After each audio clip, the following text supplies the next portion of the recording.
ज़ियां से कह के कोई रब्बुल मशरिकीन बना, कोई रसूल कोई फातह हसनैन बना। कटा के सर राह हक में कई शहीद हुए, कभी किसी ने सुना है कोई हुसैन बना। मुहर्रम का आगाज़ हो चुका है। मैं यहाँ पर कोई कन्वेंशनल हिस्ट्री नहीं बताऊँगा कि माजी में क्या हुआ था, यजीद ने क्या किया और हुसैन ने क्या किया।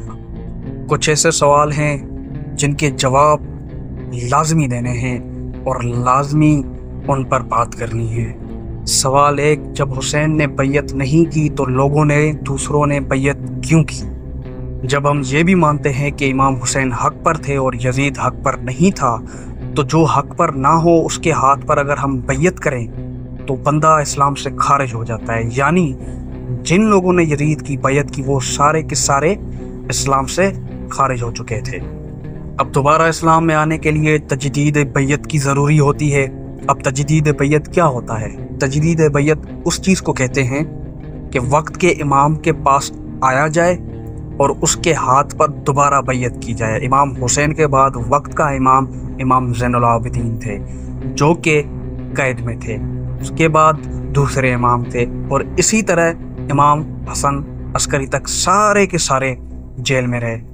अब जिन लोगों ने यजीद के बाद माविया टू को छोड़कर जितने दूसरे आए थे, क्योंकि उसके बाद मरवानिड डायनेस्टी चली है जो कि सारे के सारे हक पर भी नहीं थी। बनु उमैया का राज शुरू हुआ था, उसके बाद बनु अब्बास का राज शुरू हुआ था। तो ये सब के सब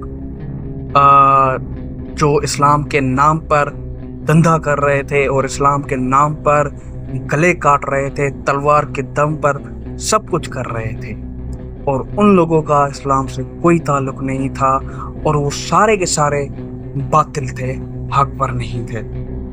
बनु अब्बास और बनु उमैया, इन दो डायनेस्टीज़ ने जो सैयद थे, जो इमाम अली की औलाद में से थे, इमाम हुसैन की औलाद में से थे, जो इमाम हसन की औलाद में से थे, जितने भी सैयद सादात थे उन सब को चुन चुन के इन लोगों ने मारा था।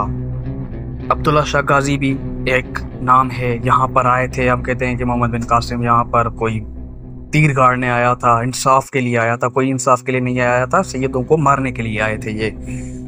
अब अगर हम वापस अपनी करबला वाली बात पर आए तो करबला में दो पर्सपेक्टिव हैं। एक वो जो हुसैन ने किया था और एक वो जो यजीद ने किया था।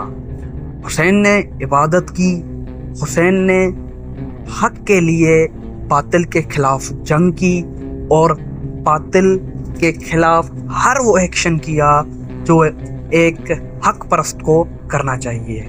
दूसरी तरफ यजीद ने अपनी हुकूमत को मनवाने के लिए हुसैन को कत्ल करने की कोशिश की। मैदान करबला में इतने सारे किरदार हैं, अगर एक एक किरदार पर बात की जाए तो सैकड़ों किताबें लिख सकते हैं हम। अगर हम इमाम हुसैन के सहाबा को देखें, इमाम हुसैन के कंपेनियंस को देखें तो एक एक का किरदार महफूज है। अगर हम वफा की बात करें तो इमाम अब्बास, अगर हम दोस्ती की बात करें तो हबीब इब्न मज़ाहिर, और दूसरे मज़ाहिब के भी इमाम हुसैन का साथ देने आए थे और इमाम हुसैन की हेल्प के लिए आए थे। यहाँ पर दूसरा सवाल ये आता है कि हम क्या करते हैं?